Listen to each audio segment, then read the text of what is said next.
Bismillahirrahmanirrahim. Assalamualaikum warahmatullahi taala wabarakatuh. Today, my group will present about organizational change. Okay, firstly, saya nak bercakap tentang learning outcomes, hasil pembelajaran kita. Yang pertama, define the concept of change. Dapat tentukan konsep perubahan. Yang kedua, distinguish the force of change. Dapat membezakan kekuatan perubahan. Yang ketiga, discuss the change process. Kita dapat bincangkan proses perubahan tersebut. Yang keempat, understand the cost and benefit of change. Kita dapat faham kos dan faedah perubahan tersebut. Yang kelima, identify the causes of resistance to change.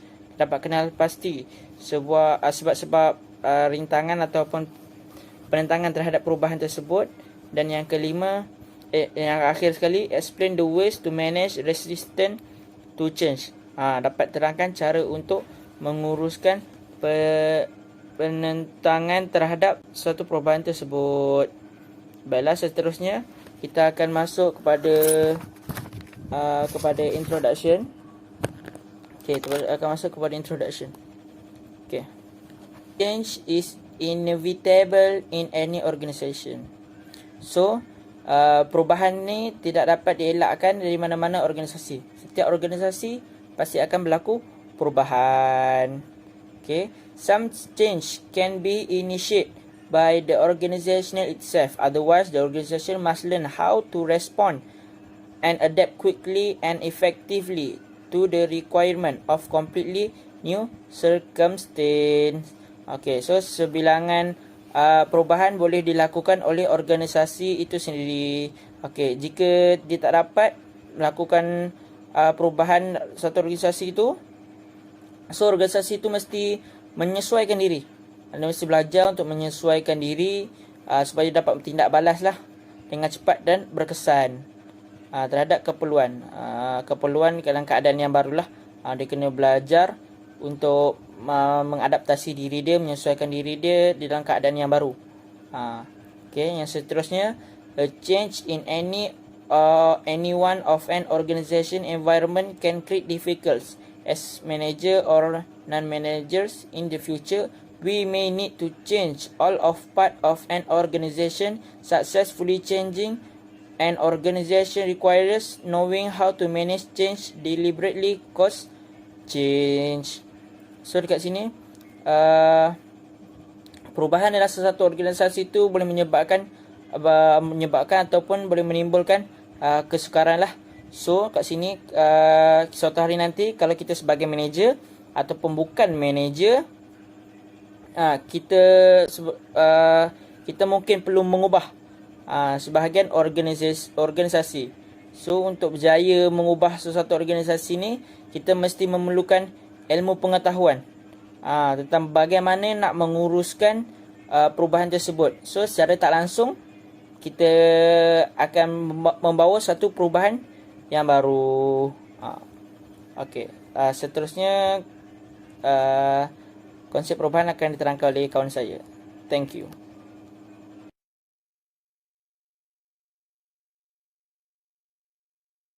Saya ingin persembahkan atau memperjelaskan pasal ataupun membincangkan tentang konsep of change ni, di mana konsep of change inilah satu pergerakan organisasi daripada kewujudan asal dia kepada keadaan yang lebih efektif ataupun yang lebih terjamin, yang boleh kita katakan majulah dari keadaan yang diperlukan. Contoh 2010 macam tu keadaan wujud dia. Jadi pada zaman 2020 dia kena sesuai dengan global ekonomi semasa macam tu lah, sebab persaingan kan semakin lama semakin timbul dan banyak. Jadi untuk ke depan dia tu mereka perlulah berubah dari keadaan asalnya, daripada malas ke rajin ataupun daripada buruk ke baru. Lebih kurang macam tu. Jadi perubahan ini pula boleh dikenali atau boleh juga dikatakan sebagai pemindahan dari sudut environment ataupun keadaan persekitaran organisasi tersebut, teknologi organisasi tersebut, struktur organisasi tersebut dan manusia dalam organisasi tersebut, ataupun boleh kata pekerja lah dalam organisasi tersebut. Okey, perubahan tidak berlaku secara mendadak, tapi ia mengambil masa dan bertahap. Di samping itu juga perubahan ini adalah satu sifat dari pemalar, iaitu dia rata. Orang kata macam mana nak kata kan, dia macam sesuai dengan keadaan zaman. Apa orang kata, di mana dari semasa ke semasa tu syarikat itu perlu berhadapan dengan realiti semasa. Seperti yang dikatakan oleh saya tadi, daripada 2007 ke 2020 dia perlukan satu pembaharuan. Kerana apa? Kerana dari semasa ke semasa itu akan ada satu, orang kata, kewujudan baru yang lebih efektif dari syarikat dia. Contohnya syarikat A ni yang berlawan syarikat B. Syarikat A ni dia bawa teknologi baru apa semua. Jadi persaingan tu semakin, orang kata, semakin lama semakin tinggi lah, dan orang lebih nakkan satu produk yang lebih efektif ataupun sesuai dengan konteks zaman masa, ataupun nak laju cepat ke apa semua kan. Jadi kalau yang B ni tidak, orang kata, tidak berhadapan dengan realiti, maka lingkup bisnes dia lebih kurang macam tu lah.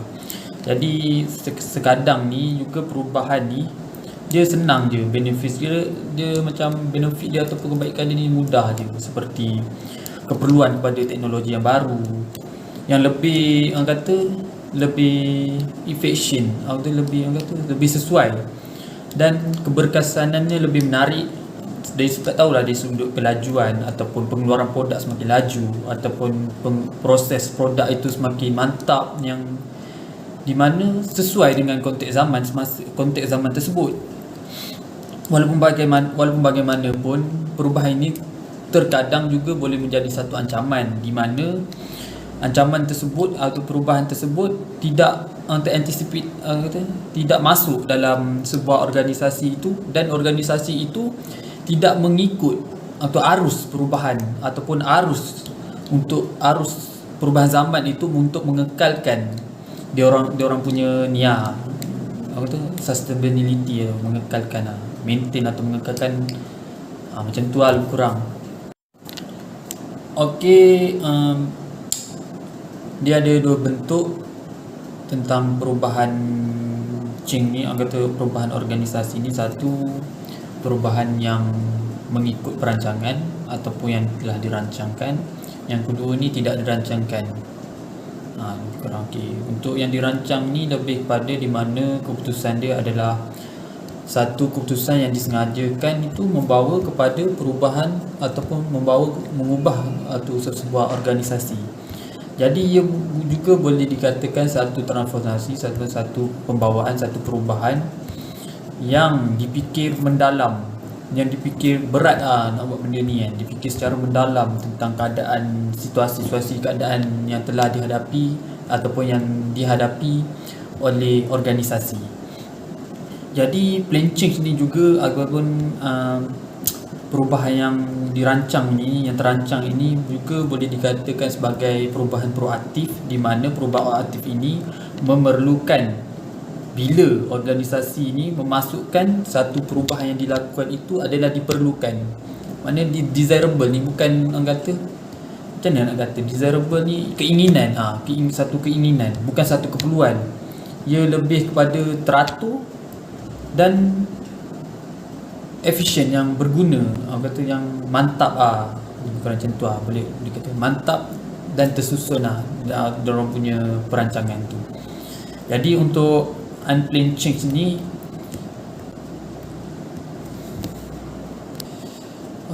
untuk unplanned change ni apa yang kita boleh faham adalah di mana satu organisasi ni yang berlaku perubahan dia, di mana perubahan organisasi tidak dijangka, dan orang kata keadaan di mana keadaan itu memerlukan perubahan tu secara mendadak.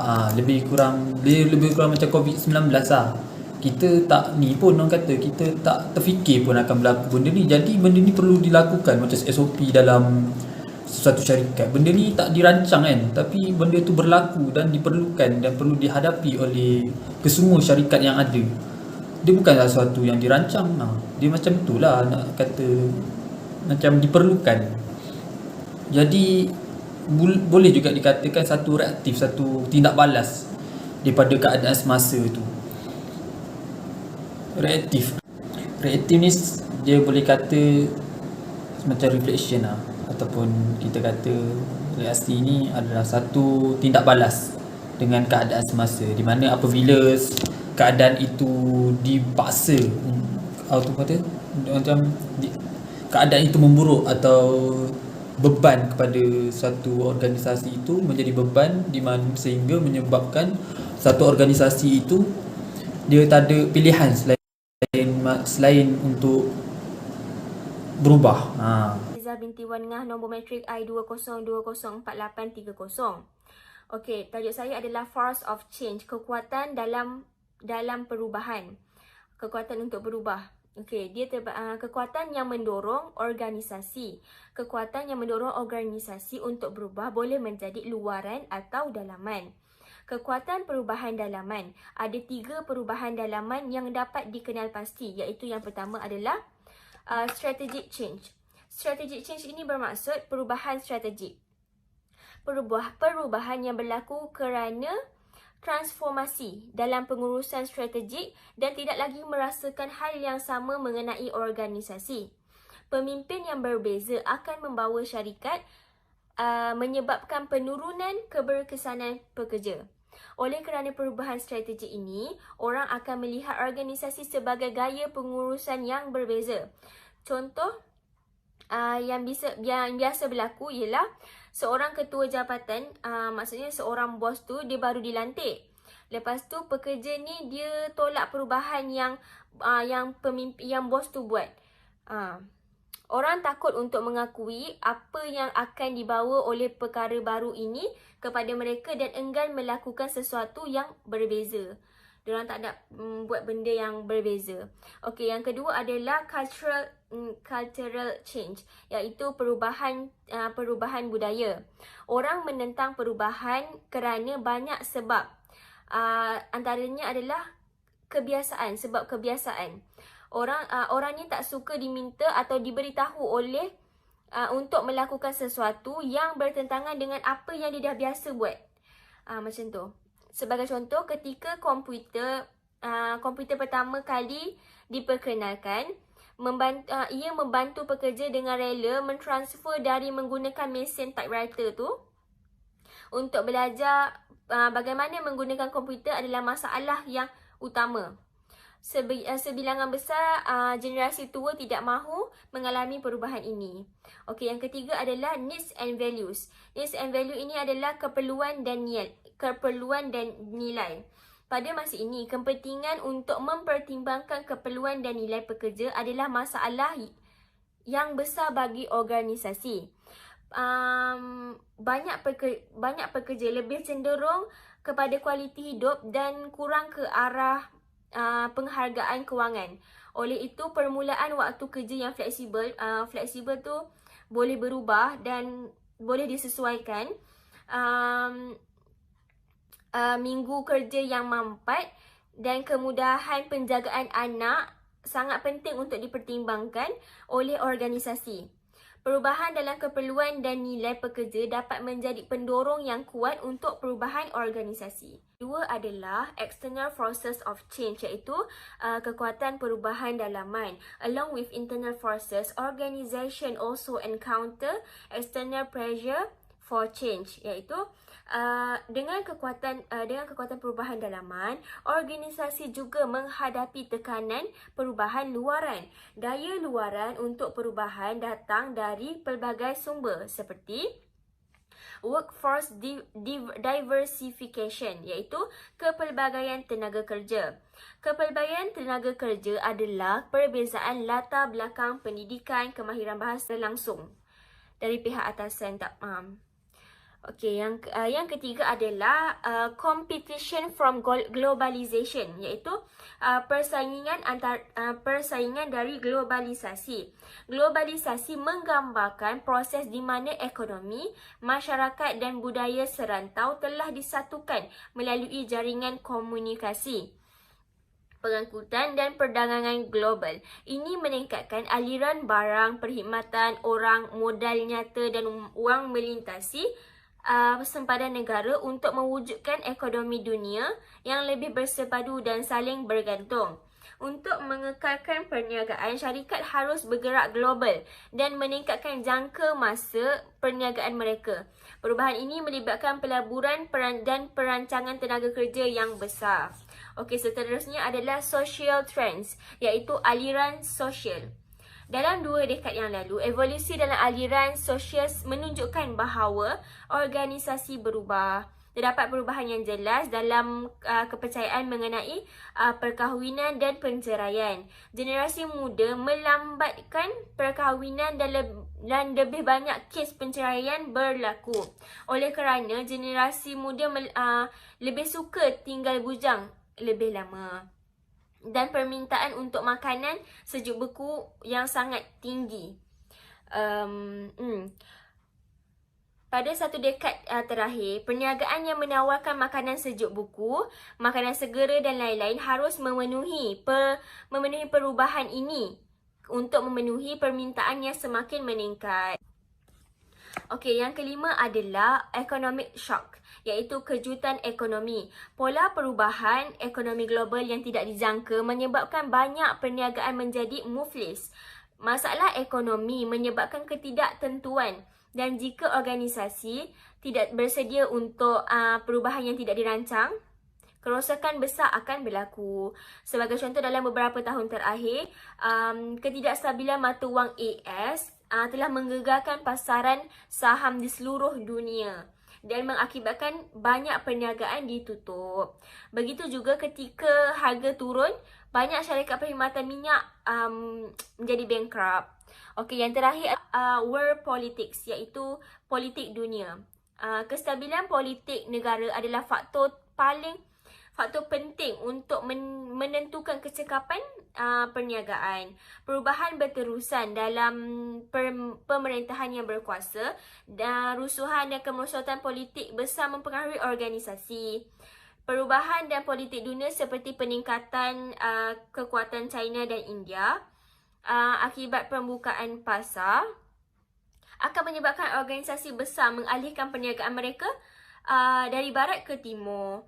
Ini membawa kepada peralihan kuasa dan kawalan yang sebelumnya dimonopoli oleh negara-negara barat. Okey, contohnya collapse of Soviet Union, iaitu kejatuhan kesatuan Soviet, ataupun Iraq invasion, iaitu pencerobohan Iraq. Sekian dari saya. Diberi Nur Maisarah binti Muhammad Faisal, nombor JI 20204809. Di sini saya akan membentangkan tentang the change process. The change process ni ada 2. Yang pertama Lewis dan yang kedua Coates. Saya akan menerangkan tentang Lewis 3-step model. Baiklah, Lewis change model emphasize that effective change occurs by, yang pertama sekali, unfreezing current situation. Unfreezing current situation ni apa? Iaitu pembekuan. Okey, saya boleh bagi contoh dekat sini. Contohnya kalau kita beli ayam ataupun ikan dekat pasar raya, supermarket atau sebagainya, mesti kita terus masuk peti ais. Dan bila kita nak masak dia, mesti kita kena cairkan sebelum kita masak dulu, betul tak? Macam tu juga dalam dia boleh dikaitkan dalam perubahan yang pembekuan yang pertama ni. Langkah yang pertama ni sebab dia banyak. Okey, setiap orang mestilah ada perasaan yang macam perubahan ni dia akan rasa terkejut ataupun dia rasa tak boleh nak terima dengan perubahan ni. So dekat sini pihak manager akan membekukan, macam mencari jalan ataupun mengkaji dengan lebih mendalam lagi untuk nak bagi tahu yang yang satu syarikat tu akan buat perubahan, dan dia kena kaji betul-betul kenapa nak perubahan tu supaya dia nak menguatkan hujah ataupun dia punya punca sebab nak buat perubahan tu. Jadi dia nak bagi tahu dekat pekerja dia, nak meyakinkan pekerja dia yang perubahan yang dia buat ni akan jadikan sesuatu yang positif. Itu maksud pembekuan. Dia akan dia nak bagi pekerja dia slowly untuk berubah. Sebab sebagai contoh kan, dalam satu syarikat, saya pilih syarikat Tesco. Contohnya kalau dia nak tukar organisasi tu, manager kena betul-betul teliti dengan punca kenapa nak tukar organisasi tu. Kenapa? Sebab dia nak bankrupt dah ke, ataupun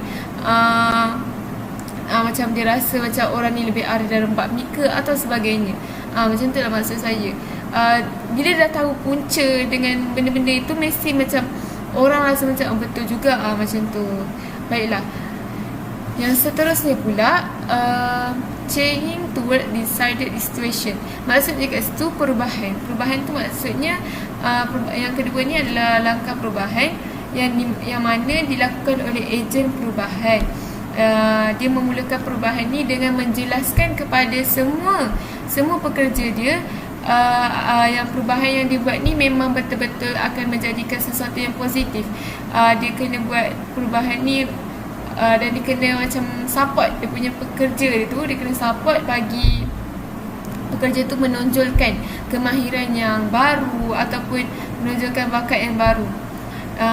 Dia kena, manager tu kena sentiasa support dia, kena sokong dia sentiasa supaya dia boleh terima dengan perubahan tu. Macam tu lah maksud saya, sebabnya dah tahu punca. Sebab dia dah tahu punca dah dekat sini. Yang kedua ni dia dah bagi tahu punca yang dia fikirkan tadi dekat pembukuan tu. Dia dah fikir semua, dia dah fikir secara rapat, banyak idea dah fikir nak bagi tahu semua pekerja dia. So dia bagi tahu kat sini akan berlakunya perubahan. Dekat situ dia kena menyokong lah pekerja dia nak melakukan perubahan ke tak. Macam tu lah. Okey, sebagai contoh tadi kan, syarikat Tesco tadi dah dapat banyak dah punca, dah dapat banyak dah idea nak bagi tahu pekerja-pekerja dia yang organisasi dekat satu syarikat tu nak tukar. Lepas tu pekerja dia tu kena dah terima dengan hati terbuka. Sebabnya contohnya kalau dah pakai banyak idea yang dia dapat, mesti lah kita cakap kalau sesuatu hujah tu macam banyak, mesti kita akan terima sesuatu hujah tu. Macam ni lah juga kalau kita dapat banyak punca, InsyaAllah akan terima juga perubahan tu. Baiklah, seterusnya yang terakhir sekali, rephrasing change situation to sustain decide states. Maksud dekat sini pembekuan semula. Okey, kalau pekerja kalau tadi macam tu, kalau pekerja dah mula terima dengan perubahan organisasi tadi yang dibuat tadi dan menjadikan sesuatu tu dengan norma baharu sebagai kebiasaan, itu macam Lewin menganggap langkah yang ketiga ni adalah langkah yang paling penting. Sebab apa? Sebab ia boleh mempengaruhi proses berfikir ataupun perbuatan orang. Contohnya kalau proses ni tak berjaya, nanti pekerja dia akan berfikir ke benda yang dah lepas, benda yang lama, organisasi yang lama. Maksudnya macam tu. Jadi langkah ini memerlukan usaha yang sangat banyak untuk memastikan perubahan tu tak hilang dan tak kembali yang lama, dan ia perlu disisipkan dan dia perlu diterapkan dalam budaya organisasi agar dapat dipertahankan dengan kukuh. Maksudnya kat sini tadi, contohnya kalau orang ramai dah terima, macam pekerja semua dah terima, saya bagi contoh Tesco lagi, pekerja Tesco tadi dah terima semuanya, tapi macam kita sebagai supporter, manager kena betul-betul pastikan dia tu terima dengan sepenuhnya. So dia tak ubah fikiran untuk kembali ke organisasi yang lama atau sebagainya. Kita kena berusaha sedaya upaya untuk untuk memastikan perubahan tu tak hilang. Perubahan yang kita buat ni tak hilang. Begitulah the change process, Lewin's 3-step model. Terima kasih. Antara model perubahan yang lain ialah model perubahan kota yang diciptakan oleh John Kotter, dan model ini berasaskan dengan 3 langkah Lewin. Walau bagaimanapun, model ini dikatakan jauh lebih komprehensif dengan 8 langkah berturutan. Pada 4 langkah yang pertama, model Kotter ini menumpukan pada tahap pembekuan Lewin, dan langkah-langkah seterusnya mewakili tahap pergerakan,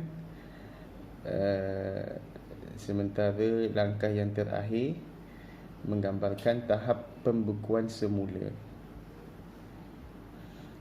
Baik, kita pergi kepada langkah yang pertama.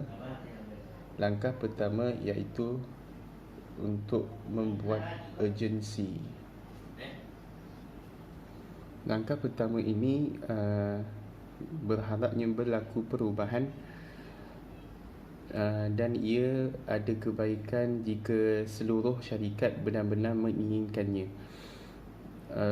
kembangkan rasa mendesak mengenai keperluan perubahan, dan ini dapat membantu ejen perubahan untuk memicu ataupun mengendali motivasi awal kepada sesebuah pergerakan.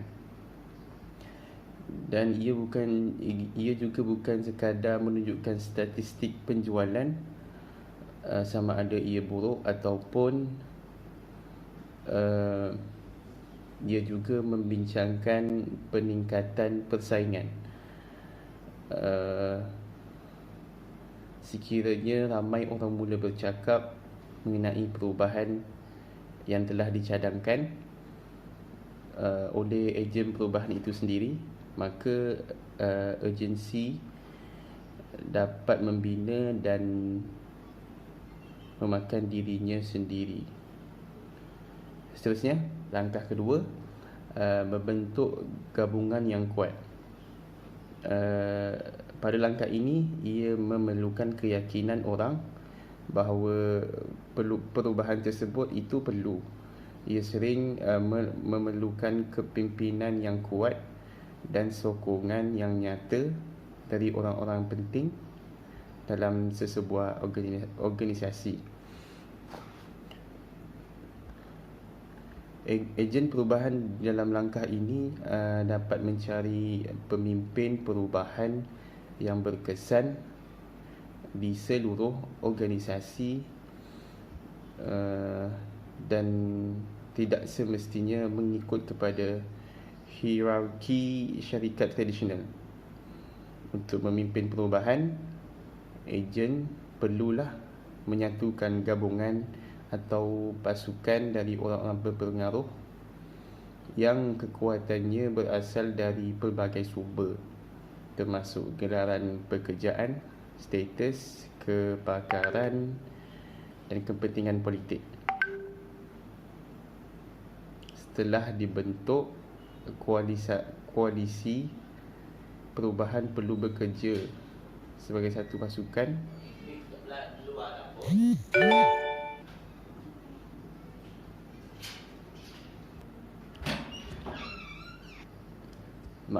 setelah dibentuk, koalisi perubahan perlulah bekerja sebagai satu pasukan untuk terus membangun berdasarkan desakan dan momentum di sekitar keperluan untuk berubah. Baik, seterusnya langkah ketiga, iaitu membuat visi untuk perubahan. Ejen perlu mula berfikir tentang perubahan. Mungkin ada yang banyak idea dan jalan penyelesaian yang hebat akan muncul. Perubahan ejen harus mengaitkan konsep dengan seluruh visi yang mudah difahami oleh orang dan mudah diingati oleh individu-individu yang lain. Visi yang jelas dapat membantu semua orang memahami mengapa ejen perubahan meminta mereka melakukan sesuatu. Apabila orang melihat sendiri apa yang cuba dicapai oleh ejen perubahan itu sendiri, maka arahan yang diberikan consider lebih make sense. Seterusnya, langkah keempat, komunikasikan visi. Apa yang dilakukan setelah visi dibuat akan menentukan kejayaan perubahan itu sendiri. Maka ejen perubahan mungkin akan mempunyai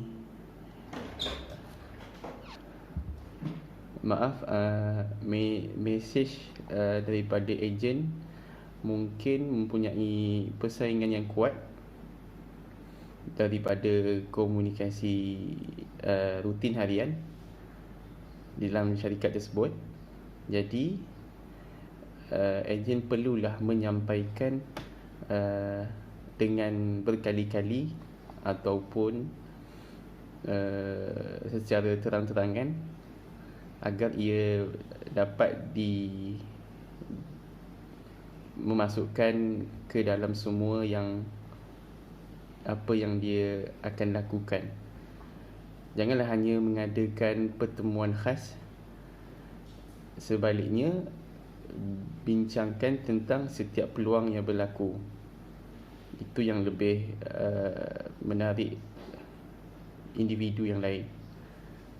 Dengan menggunakan visi setiap hari untuk membuat keputusan dan menyelesaikan masalah, dia menjadikan sentiasa diingati di minda setiap orang. Oleh itu, mereka akan mengingatkannya dan sejurus memberi respon terhadap perubahan tersebut. Langkah yang seterusnya, langkah kelima ialah perlunya membuang halangan. Sekiranya semua langkah sudah diikuti dengan langkah-langkah ataupun dengan turutan yang betul, titik ini akan dicapai dalam proses perubahan itu, maka ejen perubahan telah berbicara tentang visi dan membangun pembelian dari semua peringkat organisasi, dan berharap kaki tangan cuba untuk menyibukkan diri dan mendapatkan faedah apa yang telah dipromosikan oleh ejen perubahan. Tetapi adakah sesiapa yang menentang perubahan itu? Semestinya ada. Dan adakah proses atau struktur yang menghalangnya? Sebenarnya siapkan struktur untuk perubahan dan terus periksa halangan adalah jalan yang terbaik untuk menghindari ataupun menghalang apa sahaja ancaman yang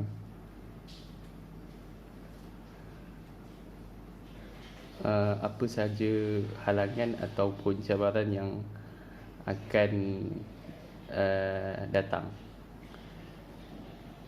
Langkah yang keenam ialah membuat kemenangan pada jangka masa yang pendek. Tidak ada yang lebih memotivasikan diri daripada kejayaan. Merasa kejayaan itu ialah keuntungan kepada syarikat dan ia perubahan yang baik kepada syarikat. Jadi dalam jangka waktu yang pendek, mungkin sebulan ataupun setahun, bergantung pada jenis perubahan itu, ia akan membuahkan hasil yang dapat dilihat oleh semua staf. Jadi melakukan perubahan ini, ejen perubahan perlulah ada matlamat yang baik untuk jangka masa yang panjang. Sekian. Kembali bersama saya dalam topik yang seterusnya, iaitu The Change Curve, developed by Elizabeth Carbaros to explain the grieving process when change occurs. Okey, maksudnya kat sini keluk perubahan ni dikembangkan oleh Elizabeth Carbaros untuk menjelaskan proses berduka ketika perubahan berlaku.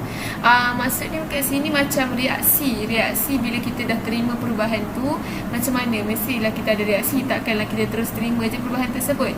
Okey, seterusnya, has been widely used as a method of helping people understand their reaction to significant change. Okey, maksudnya kat sini cara ni adalah cara yang meluas sebagai kaedah untuk membantu orang memahami reaksi terhadap perubahan tu lah. Macam kita mesti kena ada peringkat dia kan, bukannya kita terus macam dalam bab ni, dalam topik ni dia nak menerangkan tentang tu. Okey, mari kita lihat yang pertama. Okey,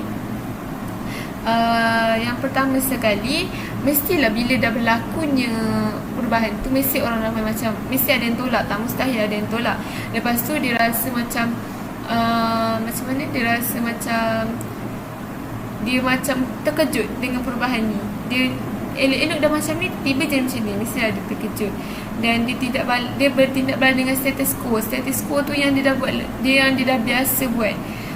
Dia tak biasa sebabnya berlaku perubahan kat situ. Okey, seterusnya peringkat yang kedua adalah dia berfikir negatif. Dia dah boleh nak terima sikit demi sikit, tapi dia berfikiran negatif terhadap perubahan yang baru tu. Dia rasa nak marah, ego, lepas tu dia rasa macam kesat, macam dia fikir negatif je sesuatu yang akan berlaku tu. Dia tak fikir pun positif. Dan dia macam, jadinya kita tak boleh nak gunakan kaedah yang kedua ni, kita guna kaedah yang ketiga. Okey, kaedah yang ketiga ni macam mana? Kaedah yang ketiga ni, orang dah mula pekerja ataupun orang ramai dah mula fokus dengan perubahan. Dia dah mula fokus dan dia dah mula menghilangkan fikiran dia yang lama, dah menghilangkan sikap dia yang lama, yang perubahan yang sebelum ni dilakukan. Okey, dekat sini dia dah mula nak menguji ataupun meneroka apa yang dimaksudkan dengan perubahan itu. Perubahan tu dia dah mula nak kaji kenapa berlakunya perubahan ni. Okey, tapi dalam peringkat yang ketiga ni dia tidak menerima sepenuhnya. Cuma dia dalam tempoh untuk menyesuaikan diri. Okey, tahap yang keempat, tahap yang terakhir sekali, mereka dia tak menerima perubahan pun.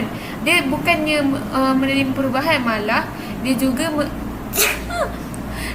membina semula cara-cara kerja mereka. Okey, cara kerja dia orang yang perubahan yang lama tu dia bina semula, dia buat semangat yang baru dan dia buat dengan fokus ni dengan perubahan ni. Maknanya langkah yang keempat ni langkah yang dia betul-betul terima dengan perubahan ni dan dia rasa macam best je buat kerja tu. Okey, perubahan ni apabila seseorang tu dah sampai tahap organisasi yang benar-benar meraih faedah, yang betul-betul dia terima dengan faedah.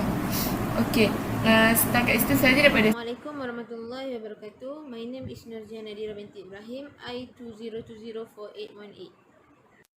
Okey, kita sentuh kepada kos dan kesan yang pertama adalah kos dan kesihatan fizik. Bermaksud dekat sini apabila perubahan tu dilaksanakan, mungkin sesetengah ataupun separuh daripada pekerja dia akan mengalami yang mana benda tu dia tidak boleh menangani sesuatu perubahan tu sendiri. Dan dia mulalah mempunyai kesihatan yang mundur, yang merosot. So dekat sini gejala-gejala yang saya boleh katakan gejala-gejala kesihatan yang buruk adalah mungkin sakit kepala, sakit belakang ataupun sakit leher. Disebabkan itu perubahan berlaku adalah memberi kesan buruk terhadap seseorang pekerja.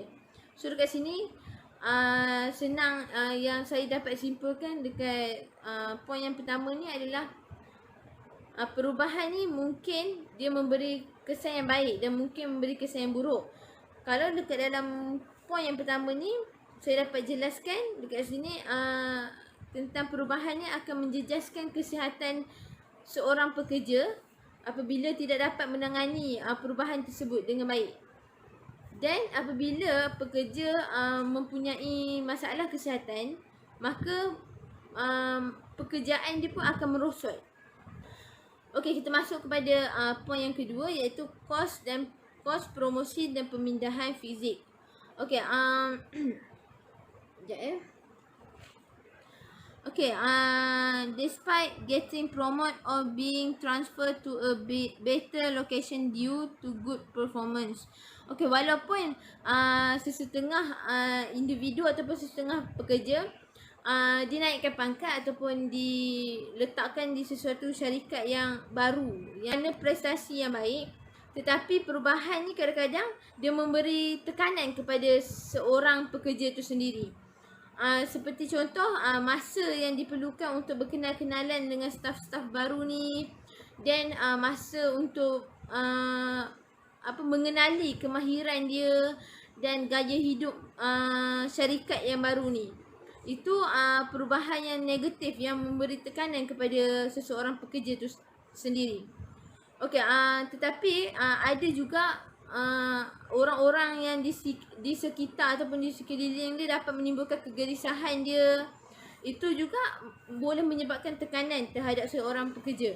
Perubahan tersebut dapat nampak ada positif dan ada negatif dia sendiri. Tetapi dalam poin kedua ni adalah perubahan ni boleh menimbulkan kesan negatif lah terhadap seseorang pekerja, kerana dia mempengaruhi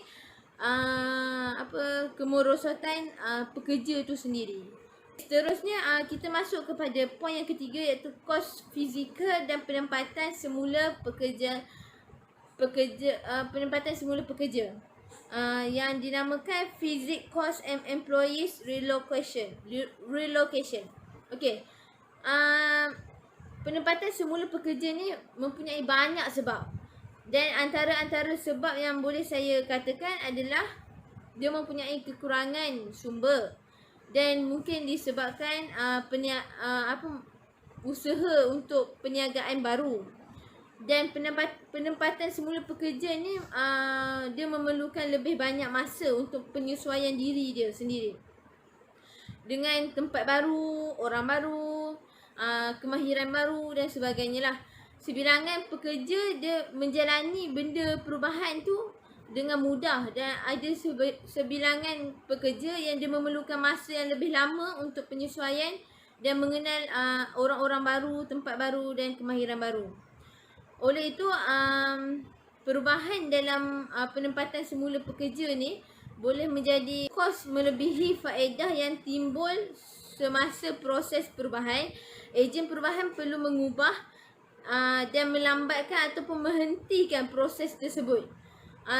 Sebab jika perubahan itu dibiarkan berterusan, mungkin dalam keadaan ini dia dapat mempengaruhi kesejahteraan ataupun dia dapat mempengaruhi kerjaya seseorang pekerja itu sendiri. Mungkin dari segi pekerjaan dia merosot dan sebagainya. Okey, itu saja daripada saya. Assalamualaikum warahmatullahi wabarakatuh. Saya Masyitah binti Abdul Wahab, nombor matrik I20204826.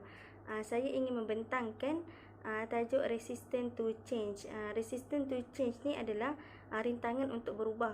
Rintangan perubahan ini adalah daripada gejala daya penahan. Secara umumlah kan terdapat 3 jenis rintangan terhadap perubahan. Rintangan yang pertama adalah rintangan logikal, yang kedua rintangan psikologikal dan yang ketiga rintangan sosiologikal. Logical resistant. Logical resistant ni adalah rintangan logik yang merujuk kepada alasan yang diberikan berdasarkan penilaian rasional dan saintifik, seperti jumlah masa atau usaha yang diperlukan oleh pekerja untuk mempelajari perkara baru. Contoh dalam situasi sebenar, dalam kehidupan sebenar kita lah ni kan, pekerja tu dia berhadapan dengan sesuatu yang sebenarnya mereka tak tahu dan enggan untuk berubah. Pekerja tu juga tak bersedialah untuk bekerja, untuk belajar perkara baru dan menyesuaikan diri dengan keadaan baru. Seperti yang kita tahu, ni untuk contoh lah.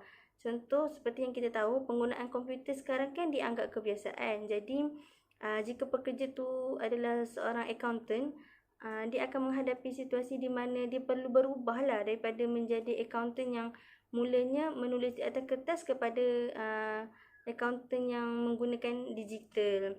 Jadi kat sini kita dapat tahulah yang keadaan baru tu membuatkan dia memerlukan masa dan usaha untuk pelajari perkara baru tu.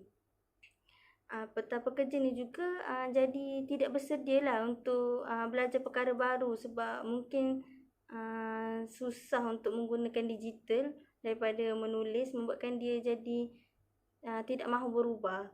Jadi akibat daripada pekerja yang tidak mahu belajar benda baru ni membuatkan pekerja tu sendirilah yang sampai bila-bila pun dia tak akan tahu perkara baru tu. Dia tak akan tahulah macam mana nak guna, nak jadi seorang accountant yang menggunakan secara digital ni. Dia sampai bila-bila pun dia akan tahu menjadi accountant yang hanya menulis di atas kertas je. Psychological resistant. Psychological resistant ni dia merujuk kepada alasan yang diberikan berdasarkan emosi dan sikap kepada ahli lain. Contohnya, pekerja tu dia rasa takut, tidak dapat belajar perkara baru. Dia juga rasa tidak layak dan rasa tidak percaya kepada orang lain.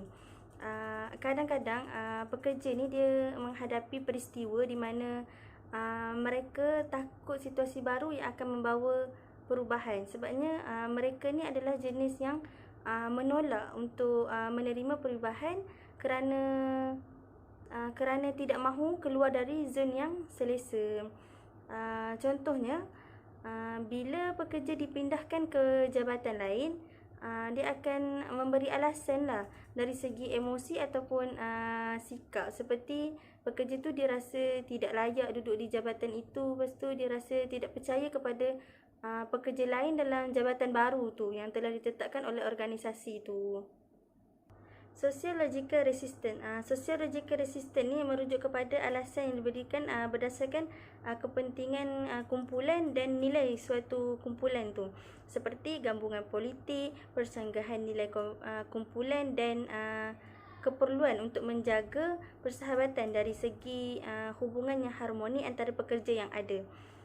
Contoh kat sini, pekerja mungkin menolak perubahan kerana kumpulan kerja mereka juga menentang perubahan tersebut. Kat sini kita boleh nampak lah yang dia menolak perubahan tu sebab kumpulan dia juga menolak, bukan sebab alasan peribadi lah. Contoh lain yang kita boleh bagi, jika kumpulan pekerja tu memprotes pengurusan baru di tempat kerja mereka, membuatkan semua pekerja juga menghadapi tekanan untuk melakukan demonstrasi bersama. Kat sini kita boleh tengok yang walaupun seorang je pada mulanya yang protes, membuatkan semua juga hendak protes, membuatkan semua pekerja satu kumpulan mereka tu protes bersama, sebab mereka ni jenis yang menjaga persahabatan, hubungan yang harmoni semua tu lah. Okey, itu saja dari saya. Sekian, terima kasih. Bismillahirrahmanirrahim. My name is Muhammad Afif bin Saidin. My method number IDD 4824. So for my part, I want to discuss about managing resistance to change. Change is a day-to-day reality for organization. Such people or employers cause resistant to change. They are seek approaches for organization to consider in managing resistant to change.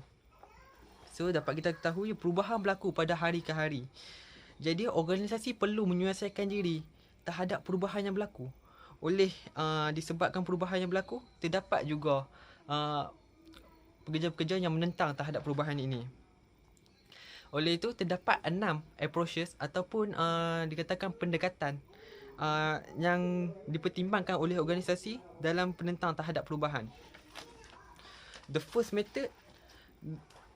method is educating the employees on the importance of the change that they have to undergo. This is done through face-to-face discussion and the usage of mass presentation. Kita dapat tahu kaedah pertama adalah mendidik para pekerja tentang pentingnya perubahan yang harus mereka lalui. Ini dilakukan secara tatap muka dan perkara ini, communication ni perlu dilakukan secara tatap muka dan secara besar-besaran. Pada tahap ini sangat penting untuk membuat pekerja mengakui logik dan alasan mengapa perubahan perlu dilakukan. Jadi kita perlu memberi education ataupun komunikasi untuk mendidik para pekerja menerima tentang perubahan, betapa pentingnya perubahan yang harus mereka sesuaikan, kerana perubahan boleh meningkatkan dalam sesuatu syarikat ataupun pekerjaan. Jadi the second method participation and involvement. Jadi kita perlu dalam penyertaan ataupun penglibatan. The second method is using the participative consultative method, where the change agent lets the employers participate in designing work activities and the change process. So, jadi kita dapat ketahui agent ejen perlu membenarkan pekerja mengambil bahagian dalam merancang aktiviti kerja dan proses perubahan. Jadi ini kemudian diperkuatkan dengan mendorong mereka menyumbangkan lebih banyak idea dan menyelesaikan perubahan dengan menggunakan kaedah pekerja cenderung lebih mudah menerima dan menyelesaikan diri. Jadi mereka perlu menyertai diri dalam memberi sumbangan untuk menyesuaikan mereka dengan menggunakan kaedah pekerja. Jadi ini lebih memudahkan mereka menerima perubahan yang mereka lalui sekiranya mereka melibatkan diri mereka terhadap perubahan tersebut. Jadi the second method, facilitation and support. Jadi kita dapat tahu kaedah ini, kaedah ketiga ini, the third method is employer oriented, well by the change agent emphasizes an interpersonal relation. At this stage, the change agent should be supportive and well as tolerant and listen to workers' complaints and dissatisfaction. Assistance and training are provided to show support and help to ensure change will take place permanently. So kaedah ketiga, berorientasikan pekerja di mana ejen perubahan menekankan pada hubungan interpersonal.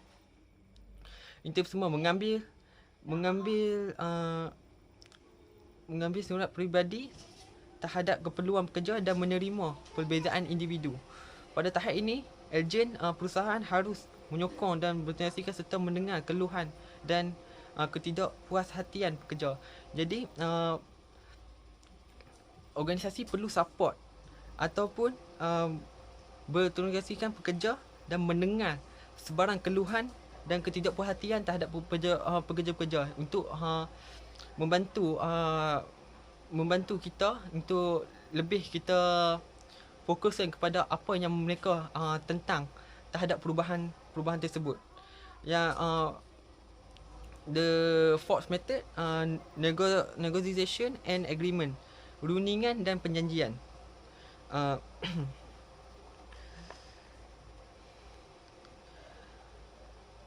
Okay, whereby the change agent will engage the employers in a discussion and actual and potential resistors that might block change from occurring. Extra incentive and some insurance will be given to the employers if the proposed change is not blocked. Jadi kita tahu di mana ejen akan melibatkan pekerja dalam perbincangan mengenai perintah sebenar dan potensi yang menyekat perubahan berlaku. Insentif tambahan akan diberikan kepada pekerja sekiranya perubahan yang dicadangkan disekat. Dalam kaedah ini, kedua pihak akan datang untuk berbincang secara damai sehingga mereka sepakat. Jadi di sini rundingan dan perjanjian perlu dilakukan oleh organisasi dengan melibatkan pekerja untuk berbincang terhadap perubahan yang berlaku.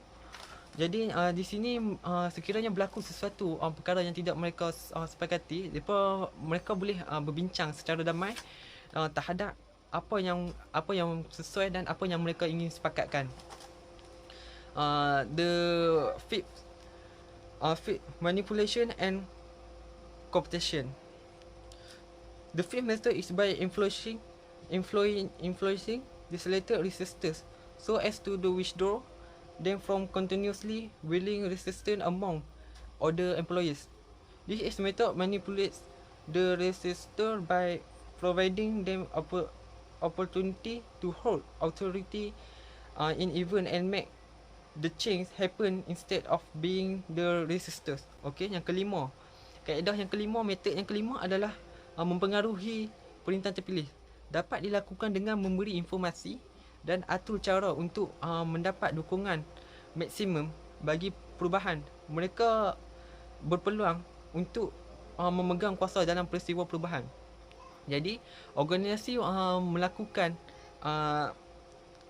manipulation ataupun memberi kuasa terhadap pekerja sekiranya dan memberi mereka berpeluang sekiranya mereka tidak berpuas hati terhadap perubahan yang berlaku. Jadi memberi kuasa untuk mereka mengubah ataupun apa yang mereka boleh lakukan terhadap perubahan yang mereka tidak mahu atau tidak mereka sukai. Jadi peristiwa ini mereka dapat memegang ataupun mereka ada kuasa dalam sebarang perubahan. Jadi the last method six explicit and implicit coercion. The final option is managing resistance to change is by using the autocratic approach, whereby force will be introduced.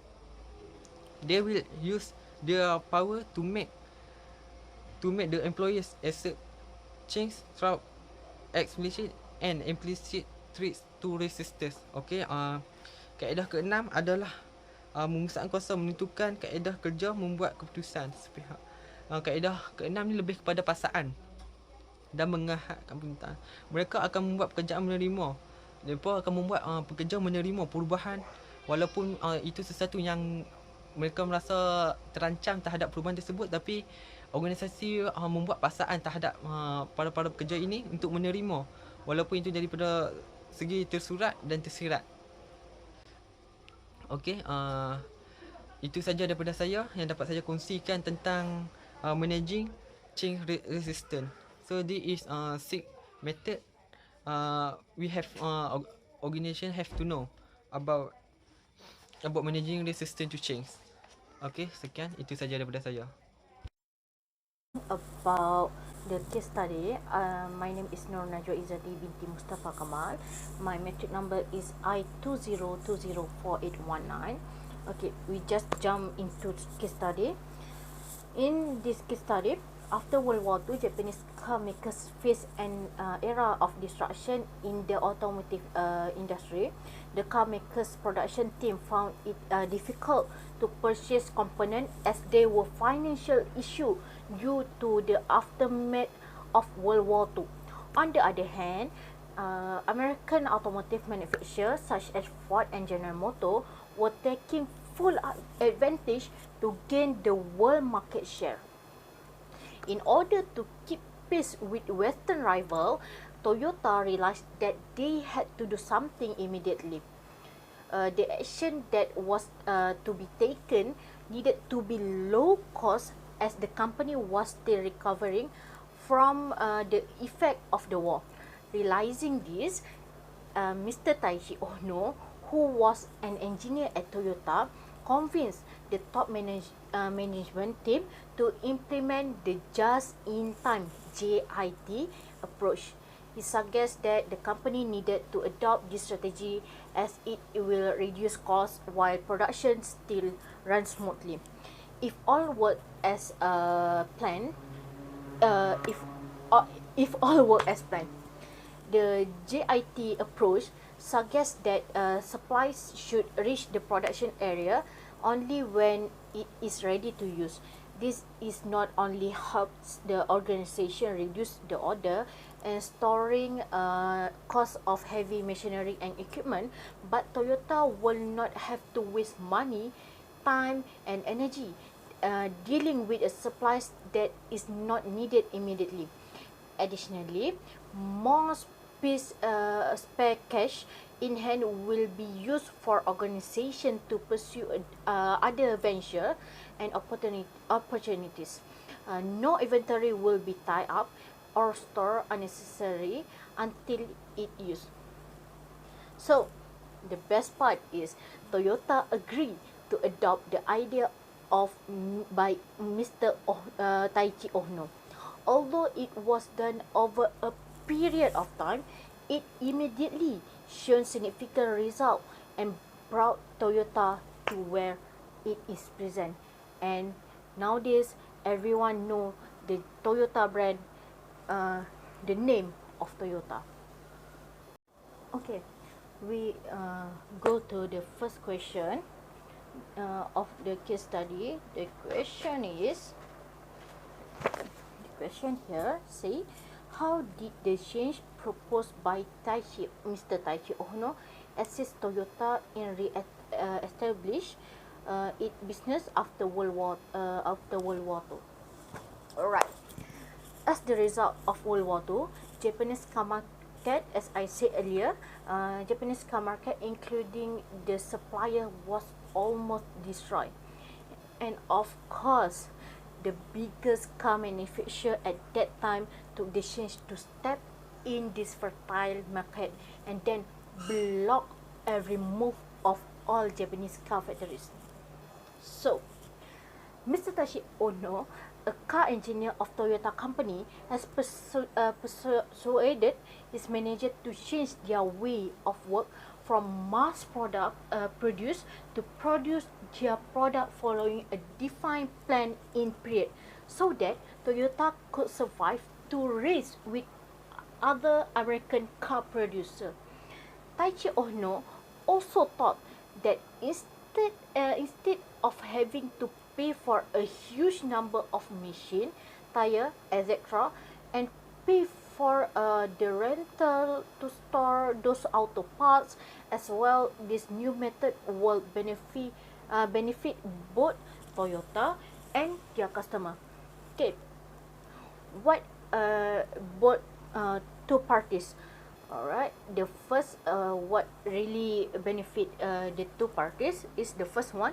Toyota and their customer will not have to pay much for the space rental to store their product and all the auto parts, because it's only be made when it is ordered.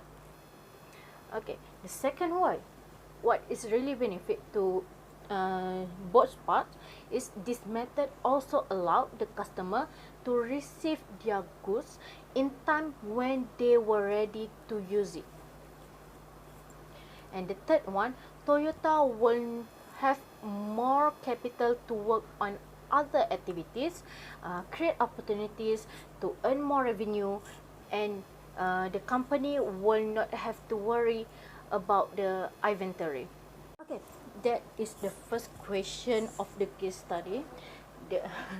We move to the second question. The second question they ask is, why do you think the change was done over a period of time and not immediately? Alright. Why do you think the change was done over a period of time and not immediately? The good plans need good strategies. If we took Toyota as example, they need to change because of the external forces. The organization need to encounter external pressure or they may not survive. So, if we didn't plan properly, maybe our plans got a lot of problem and whole of flat. The company must predict every inch of failure and make solution for them. And for me, the time is the answer of every solution. Every man and every woman in the company need to think properly and never do any important decision in short of time. Time is one that we can solve the progress from progress. Like we can see right now, if we took Toyota as an example, everyone know Toyota as the one of the great brand of car manufacturer in today's world. Thank you. Okay, the summary, what can I conclude about our presentation today? So the change concept is got two ways. One is planned change, known as proactive change. The second one is unplanned change, known as reactive change. Alright, they also got two forces, what they call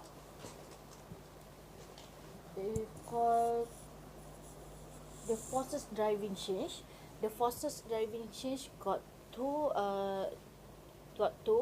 One is internal force and second is external force. The internal force such as strategic change, in needs and values, and culture change. and external force that are sick, such as economic shock, world politics, social trend, and etc. Okay. In our discussion, we have talked about Lewis three-step model that focusing on unfreezing, changing, and refreezing.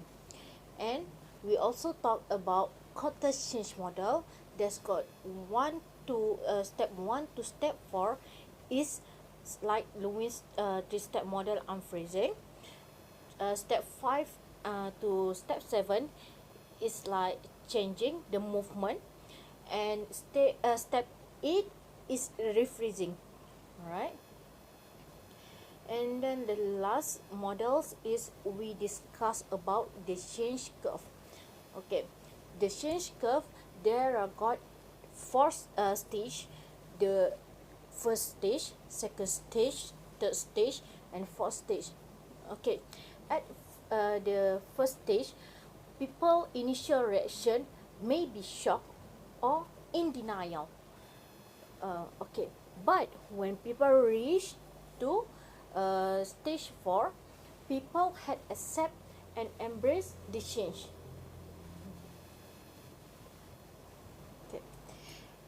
Also, we also talk about the resistance to change. There are 3 type resistant to change. One is logical, second is sociological, and third psychological. We also discuss about managing resistance to change in 6 ways. Okay. The first one is education. We need to educate and communication is really important. The second one is participating and involvement. Third is facilitation and support. Negotiation and agreement, and then manipulation and cooptation, and the last one explicit and implicit coercion. Alright, and for me, the change what we all discussed, what can I really conclude is the change is an alteration of an organization environment, structure, technology, or people. Thank you. That's all from group 11.